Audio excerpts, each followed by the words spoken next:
नमस्कार, मैं कपिल मल्होत्रा और आप देख रहे हैं सत्यपथ न्यूज।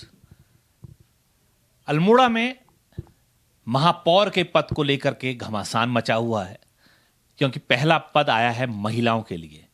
और मातृशक्ति, वैसे तो कहा जाता है कि मातृशक्ति ही एक वैसी चीज है जो समाज को आगे बढ़ाती है और समाज में के हित के लिए मातृशक्ति ही सबसे ज्यादा जरूरी है। लेकिन जब राजनीति की बात आती है तो बड़े बड़े दिग्गजों की जब सीटें हिल जाती हैं तो वो अपनी सीट को बचाने के लिए कुछ भी करने के लिए तैयार रहते हैं। तो ऐसे में अल्मोड़ा की सीट जब महिला सीट हुई है तो जो बड़े बड़े दावेदार बनते थे, कहीं नजर नहीं आ रहे हैं, उनका मानना है कि ये गलत सीट हुई है, इसको सामान्य नहीं होना चाहिए था।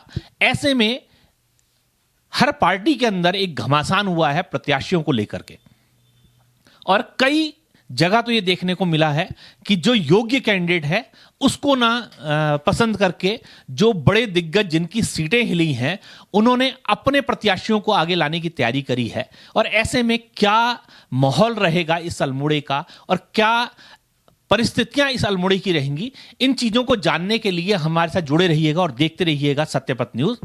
तो इसी क्रम में आज हम कांग्रेस की जो पूर्व नेत्री हैं, जिन्होंने पहले भी यहां से जब नगर पालिका अध्यक्ष का पद हुआ करता था तो उसमें चुनाव लड़ा है, और आज महापौर का पद आया है, तो आइए उनसे जानते हैं कि उनकी नजरों में कैसा रहेगा ये पद और किस तरीके की भूमिकाएं अल्मोड़े में बन रही हैं।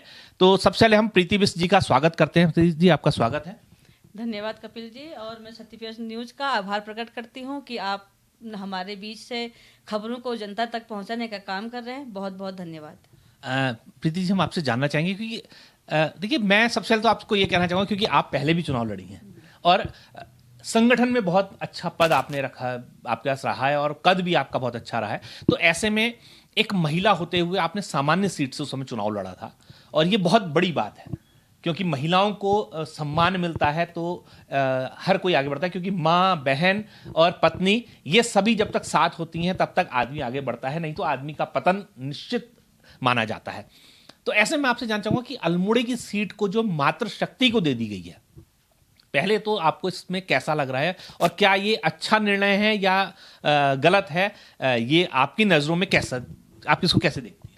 देखिए, ये बहुत ही स्वागत योग्य कदम है और बहुत अच्छा हुआ कि महिलाओं को नगर निगम अल्मोड़ा में पहली बार मेयर बनने का जो मौका मिलेगा, उससे हम सभी महिलाएं बहुत उत्सुक हैं कि देखते हैं चाहे जो भी महिला को हमारे संगठन की ओर से टिकट मिलेगा और जो भी जीत करके वहां पर जाएगा, तो मैं कहना चाहूँगी कि बहुत अच्छी भूमिका वो नगर पालिका में बैठ करके, नगर निगम में बैठ करके निभाएंगी, क्योंकि महिलाएं ही एक ऐसी हैं जो महिलाओं का सम्मान करता है, वही समाज सबसे अग्रणी स्थान प्राप्त करता है। तो बहुत स्वागत योग्य कदम है। प्रीति जी, एक चीज और हम आपसे जान जाएंगे कि जैसे अल्मोड़े की समस्याएं हैं, क्योंकि सबसे बड़ी समस्या जो हमको यहाँ नजर आ रही है, जैसे हमने लोगों से बातचीत करी तो महिलाओं को लेकर की बहुत ज़्यादा समस्या है, क्योंकि महिलाएं घर में काम करती हैं और बंदर, कुत्ते, जानवर देखिए बहुत ज़्यादा है। और होता भी यही है कि महिलाएं बच्चों को सुबह अपने भेजती हैं, अपने घर के और पुरुषों को भेजती हैं, उसके बाद शुरू हो जाती है उनकी एक लड़ाई, जिसमें कभी बंदर आ रहा है, कभी कोई जानवर आ रहा है, कभी कोई और चीजें हैं, कभी नाली की समस्या है, कभी जो है और कई समस्या। तो इसमें आप क्या देखते हैं कि क्या समस्याएं ऐसी हैं जिससे महिलाओं को सबसे ज्यादा जो है लड़ना पड़ रहा है? देखिए, सबसे ज़्यादा समस्या तो यह है कि जो छोटे छोटे बच्चे होते हैं उनको स्कूल तक पहुंचाना और स्कूल से लाने की जिम्मेदारी बड़ी है, क्योंकि अगर हम उनको रास्ते में छोड़ते हैं तो आवारा पशुओं से उनको बहुत ज़्यादा घातक चोट पहुंचाई जाती है। जो मैंने देखा है कि हम जिला अस्पताल में जाते हैं तो आए दिन वहाँ पर बंदर के कटे हुए के लिए जो इंजेक्शन बच्चे लगाते हैं उनको देख करके बहुत दुख होता है, और कुत्तों के जो इंजेक्शन लगाए जाते हैं उनको देख करके बहुत दुख होता है। बीच में आवारा पशु गाय भी बहुत ज़्यादा घूम रही थी, तो गायों के लिए तो एक इन लोगों ने उसको गौ सदन में पहुंचाने का काम किया है नगर पालिका पूर्व ने, लेकिन बंदर और कुत्तों के लिए कुछ भी काम नहीं हो पाए। तो जब यदि मुझे नगर निगम अल्मोड़ा में मेयर के पद में बैठने का मौका मिलता है तो सबसे पहला मेरा कदम ये रहेगा कि हम संबंधित विभाग से उसकी जानकारी लेकर के केंद्र सरकार से, राज्य सरकार से मांग करेंगे कि किस प्रकार से इनकी संख्या कम कर दी जाए। हम इन्हें अपने शहर से दूसरे शहर में तो पहुंचाने का काम नहीं करेंगे, क्योंकि जैसा अपना शहर है वैसे ही दूसरा शहर भी है। तो उनकी संख्या कैसे कम हो सकती है आने वाले समय में, उनका वैद्यकरण है, किस प्रकार से हम करेंगे, इस सबसे पहला उपाय मेरा रहेगा। अच्छा, एक चीज और जानना चाहेंगे आपसे कि एक समस्या जो हमको सबसे ज्यादा मिल रही है, क्योंकि हमने जितने भी लोगों से बातचीत करी है, हर किसी का कहना है कि महिला शौचालय की बहुत कमी है यहाँ। क्योंकि मातृ शक्ति हमारी जब भी घर से बाहर निकलती है तो एक बहुत बड़ी समस्या ये बनती नजर आ रही है, और अल्मोड़ा में हमने देखा कहीं भी नहीं है, क्योंकि लोगों ने जो हमको बताया। तो इस बारे में आपका क्या कहना है? देखिए कपिल जी, मैं आपको बताऊं कि 2003 में मैं यहाँ पर नगर पालिका में सभासद थी, और उस सभासद के पद पर सुशोभित होते हुए मैंने लोहा शेर के पास एक महिला शौचालय बनवाया। और शौचालय बनाया, उसके पुरुष प्रधान समाज तो आज भी हावी है। उस महिला शौचालय को बंद करके चाबी पता नहीं किसको दी, और वो महिला शौचालय कभी ओपन ही नहीं हुआ। उसके बाद लगातार हम लोगों ने इसकी लड़ाई लड़ी, और कुछ समय पहले, आज से 1 महीना पहले भी मैंने नगर व्यापार मंडल के साथ उस महिला शौचालय के लिए लड़ाई लड़ी। तो महिला शौचालय हम लोगों ने एक मजाक का केंद्र बनाकर रख दिया, क्योंकि कई पुरुष वहां पर को आए और अपनी अपनी राजनीति करने लग गए कि नहीं महिला शौचालय होगा तो पुरुष शौचालय भी होना चाहिए। जबकि संबंधित लोगों ने, जो लोग वहां पर आए थे, उन्होंने अपने घर के आसपास से पुरुष शौचालय हटा दिए थे, रात तोड़ करके, ये आप देख भी सकते हैं। लेकिन महिला शौचालय को भी उन्होंने अधर में लटकाने का काम किया। और महिला शौचालय बहुत ही जरूरी है, क्योंकि पुरुषों के लिए तो कई जगह पर बने भी हुए हैं, और पुरुष उसको ऐसे जा भी सकते हैं, लेकिन महिलाएं नहीं जा सकती, दूर दराज क्षेत्र से आती हैं। तो सबसे पहले मुख्य बाजार में 2 महिला शौचालयों का होना अति आवश्यक है। अच्छा, पुरुष प्रधान की बात आ रही है यहाँ, और हमने हमेशा देखा है कि पुरुष प्रधान जहां पर को होता है वो सीटें बहुत ज़्यादा दिक्कतों में पैदा हो जाती हैं, क्योंकि पुरुषों का अस्तित्व जब होता है तो महिला केवल एक नाम मात्र रह जाती है। तो ऐसे में आपको क्या लगता है कि महापौर की बहुत बड़ा एक पद है? एक्चुअली असल तरीके से तो अगर हम बात करें तो अभी अध्यक्ष के बाद महापौर पहली बार आया, तो लोगों को इसकी जानकारी भी कम है।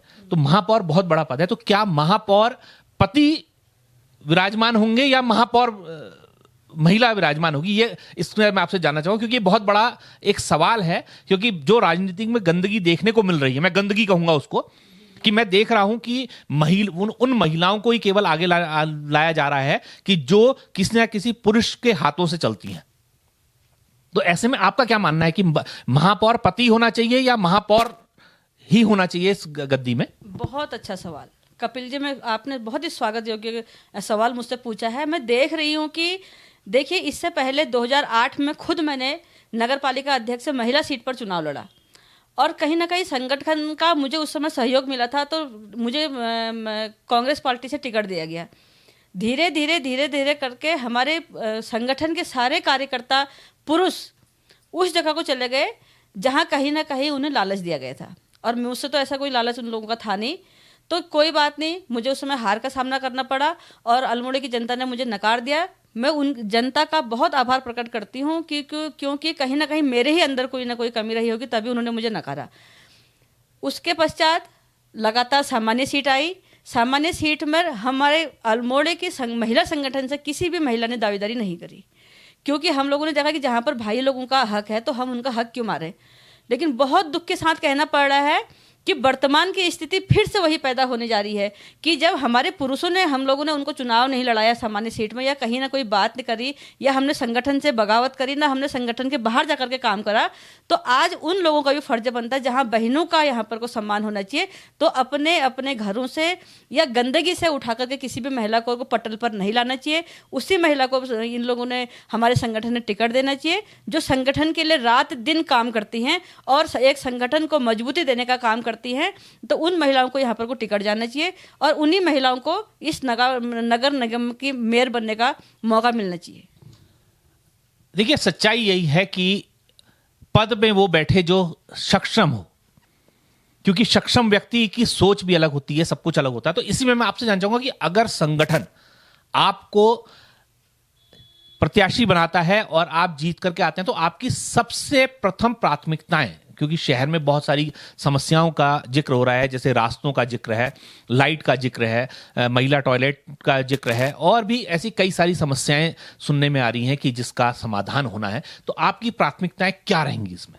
देखिए, पहले तो संगठन मुझे ही टिकट देगा, यह मैं आपको आश्वस्त करती हूँ, क्योंकि पूर्व में भी मुझे उन्होंने टिकट दिया है और मैं उनकी नज़रों में खरी उतरी हूँ और मैंने संगठन का बहुत ज़्यादा पुरजोर कार्य किया है। दूसरी बात रही, जहाँ तक जनता मुझे सहयोग देगी और मैं नगर निगम अल्मोड़ा की मेयर पद पर सुशोभित होंगी, तो सबसे पहले कपिल जी मेरा ये रहेगा कि जब जिस महिला के का घर स्वच्छ होगा वही समाज स्वच्छ होगा, वो भी बाहर स्वच्छ होगा। तो नगर पालिका के अंदर हमारे जो भी जितने भी पर्यावरण मित्र हैं, उन पर्यावरण मित्रों को सारी सुख सुविधाएं हम लोग देंगे, तभी हमारा समाज, हमारा शहर स्वच्छ हो सकता है। क्योंकि मैंने देखा कि अभी वर्तमान में हमारे जितने भी हमारा क्षेत्र काफ़ी बढ़ गया है और हमारे कर्मचारियों की संख्या कम है। तो उस कम संख्या में अब बात आती है कि हमारे यहाँ पर आउटसोर्सिंग से जितने भी पद भरे जा रहे हैं, वो आउटसोर्सिंग से न भर करके मैं अपनी बोर्ड बैठक में ये बात रखूंगी कि हमारे स्वच्छता कर्मचारियों को संविदा के पद पर उनको सुशोभित किया जाए, ताकि जब उनकी सारी मांगें पूरी होंगी तो हमारा स्वच्छ अल्मोड़ा अपने आप ही हो जाएगा। प्रीति जी की हमने बात सुनी और उन्होंने ये कहा कि सच्चाई यही है कि मातृशक्ति आगे आएगी तभी कुछ विकास होगा, और मातृशक्ति को ही टिकट मिलना चाहिए, और वही मातृशक्ति को टिकट मिलना चाहिए जो लगातार संगठन के साथ लगी हुई है। क्योंकि अभी कुछ दिन पहले बात आई थी कि पैराशूट प्रत्याशी को बर्दाश्त नहीं किया जाएगा, ये सभी संगठन में और होता आया है। चाहे हम आज बात करें भाजपा की या कांग्रेस की, तो देखा गया है कि बड़े दिग्गजों में हमेशा ये चीज देखने को मिली है। चाहे सोमेश्वर की सीट को हम देख लें, चाहे जागेश्वर की सीट को हम देख लें, चाहे रुद्रपुर की सीट को हम देख लें, चाहे और भी कई जगह ऐसी हैं वहां कि वहां जो है हमेशा पैराशूट कैंडिडेट आता है और सीट लेके जाता है। लेकिन यहां पर को बात हो रही है उन कार्यकर्ताओं की जो जमीनी स्तर पे जुड़े हुए हैं। तो उसी में हम आज प्रीति जी से एक सवाल और करते हैं कि प्रीति जी, हम आपसे जानना चाहेंगे कि संगठन को असल में क्या बिंदु देखने चाहिए एक प्रत्याशी के तौर पे, क्योंकि आप पुरानी कार्यकर्ता हैं और पुरानी पदों में भी रही हैं, अच्छे पदों में भी रही हैं, बड़े बड़े चुनाव भी आपने लड़ाए हैं। तो क्या एक ऐसा मानक होना चाहिए, क्योंकि एकाएक महिला सीट आई है, और इसमें मानक क्या होना चाहिए, किन लोगों को टिकट मिलना चाहिए, कौन योग्य माने जा सकते हैं? देखिए, जो हमारा फॉर्म आया है, जो हम लोगों ने वहाँ पर अपने पटल पर हमने अपनी स्थितियाँ रखनी है कि हमने दावेदारी करनी है, वो दावेदारी का जो फॉर्म है उस फॉर्म पर आप लोग जाइए। उन्होंने देखा है कि किस महिला ने कितने सदस्य बनाए हैं और उन्होंने कितने साल संगठन में उन्होंने काम किया है और कितने चुनाव उन्होंने लड़े हैं, कितने चुनाव उन्होंने जीते हैं, कितने चुनाव उन्होंने हारे हैं। तो उस फॉर्म के आधार पर कपिल जी, मैं आपको बताना चाहूँगी कि सर्वश्रेष्ठ कैंडिडेट के रूप में मैं अपने आप को मानती हूँ, क्योंकि मैंने चुनाव लड़े भी हैं, जीते भी हैं, हारे भी हैं और सबसे ज़्यादा सदस्य बनाने के काम भी करे। जब मैं जिलाध्यक्ष थी, जिलाध्यक्ष में एक ऐसी एकमात्र महिला हूँ और मुझे शीला दीक्षित जी ने अवार्ड भी दिया था। वो अवार्ड मैं आपको दिखा भी सकती हूँ कि एक छोटी उम्र में जिलाध्यक्ष थी और बहुत काम किए। मैं सल्ट से लेकर के सियालदे, भिकियासैन से लेकर के रानीखेत से लेकर के जैती से लेकर के धौला देवी, सारे ब्लॉकों में जा करके ब्लॉकों का गठन करती थी और अपने जिले की कार्यकारिणी को मजबूत करती थी। मैं उस समय की जिलाध्यक्ष रही हूँ जब हमारी कांग्रेस पार्टी में सिर्फ 3 महिलाएं हुआ करती थी, और आज उन 3 महिलाओं को 30 से लेकर के 300 तक को पहुंचा करके मैंने अपने संगठन को दिया। और उसको देने के बाद आज महिलाओं ने स्थिति जो भी रखी होगी, मेरी बहनें काम कर रही होंगी, लेकिन इस पर मैं उनको अड़ंगा क्यों डालूं कि तुमने क्या काम किया। जो भी बहनों को बनाया जाता है वो इसी आधार पर बनाया जाता है कि वो अच्छा काम करती होंगी तभी बनाया जाता है। लेकिन आप मेरे संगठन के सारे नेतृत्व को पूछ लीजिए कि सबसे अच्छी जिलाध्यक्ष जो मानी गई है वो एकमात्र प्रीति बिष्ट है, जो घर घर जाकर के महिलाओं को जोड़ करके कांग्रेस पार्टी की झोली में डाल करके गई थी। तो इस आधार पर तो सबसे पहले मेरा ही हक बनता है कपिल जी। तो चुनाव की लड़ाई में सबसे पहला कदम है टिकट लाना, और प्रीति बिष्ट जी से आपने सुना, उन्होंने बिल्कुल साफ बात कही कि कार्यकर्ता जब काम करता है संगठन के लिए तो बहुत नीचे स्तर से करता है। जैसे उन्होंने बताया कि जब वो जिलाध्यक्ष थी तो 3 या 4 महिला हुआ करती थी और आज जो है बढ़ करके एक बहुत बड़ा समूह बन गया है। लेकिन दावेदार बहुत हो गए हैं, और ऐसे दावेदार में आप देखना यह है कि कांग्रेस का घमासान कहां रुकता है, क्योंकि सबसे बड़ी लड़ाई तो अब यहीं पर को है कि पैराशूट कैंडिडेट आएगा या जमीनी स्तर का कैंडिडेट आएगा। क्योंकि प्रत्याशी को जो लाया जाएगा वो तो है मेन मुखियाओं के हाथ में, और मुखिया जितने भी बैठे हैं वो सब पुरुष प्रधान हैं, और पुरुष प्रधान इस समय अपनी मातृ शक्ति को क्या निर्णय देते हैं, ये जुड़े रहिएगा हमारे साथ, देखते रहेंगे हम। और आज इन्हीं सवालों के साथ प्रीति बिष्ट जी से विदा लेते हैं। धन्यवाद। धन्यवाद कपिल जी।